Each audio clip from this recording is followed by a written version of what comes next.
மனிதனுக்கு மதிப்பு 4 ரூபாய் என்று அறிஞர் விஞ்ஞானிகள் சொல்லுகிறார்கள்.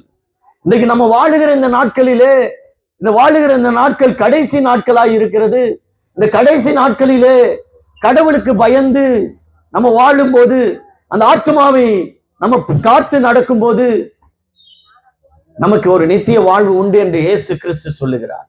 உங்களுடைய ஆத்மா இயேசுக்கு சொந்தமாக மாறும்போது அது வெளியேறப்பட்டதாய் மாறுகிறது. எனக்கு அருமையானவர்களே, இன்னைக்கு ஆத்மா யார் கையில இருக்குது என்பதுதான் பிரச்சனை. பிரியமானவர்களே, இந்த ஆத்மா இயேசுவின் கையில இருக்கும்போது அந்த ஆத்மா வெளியேறப்பட்டதாய் மாறுகிறது, பரிசுத்தம் உள்ளதாய் மாறுகிறது, கடவுளுக்கு பிரியமான ஒரு ஆத்மாவாய் மாறுகிறது. மரிக்கும் போது நித்திய வாழ்வுக்குள்ள பிரவேசிக்கிறார்கள். இன்றைக்கு நம்ம மரித்தா எங்க போவோம் என்ற ஒரு கேள்வி பைபிள் வசனம் உங்களை பார்த்து சொல்லுகிறது. இன்றைக்கு நம்ம மரிச்சா எங்க போவோம்? ஒரு மனுஷனுக்கு 2 காரியம் தான் பைபிள்ல சொல்லப்படுகிறது. ஒன்று நரகம், ஒன்று மோட்சம். பிரியமானவர்களே, இன்னைக்கு நம்ம வாழுகிற நாட்களிலே கடவுளுக்கு பிரியமாய் வாழும்போது நமக்கு நித்திய வாழ்வை இயேசு கிறிஸ்து கொடுக்கிறார். பிரியமானவர்களே, அவருக்கு பிரியமாய் வாழும்போது எப்படி நான் பிரியமாய் வாழ முடியும்? இயேசுவின் நாமமே அல்லாமல் வேறொரு நாமம் அருளப்படவில்லை என்று அப்போஸ்தலர் நடவடிக்கைகள் 4:12 வசனத்திலே சொல்லப்படுகிறது. அப்ப இயேசு என்ற நாமம் உங்களுக்கு ரட்சிப்பை கொடுக்கிறது என்று பைபிள் வசனம் திட்டம் தெளிவாய் சொல்லுகிறது.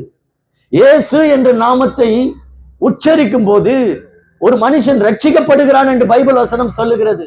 நாவினாலே அறிக்கை செய்யும் போது அவன் ரட்சிக்கப்படுகிறான் என்று பைபிள் வசனம் சொல்லுகிறது.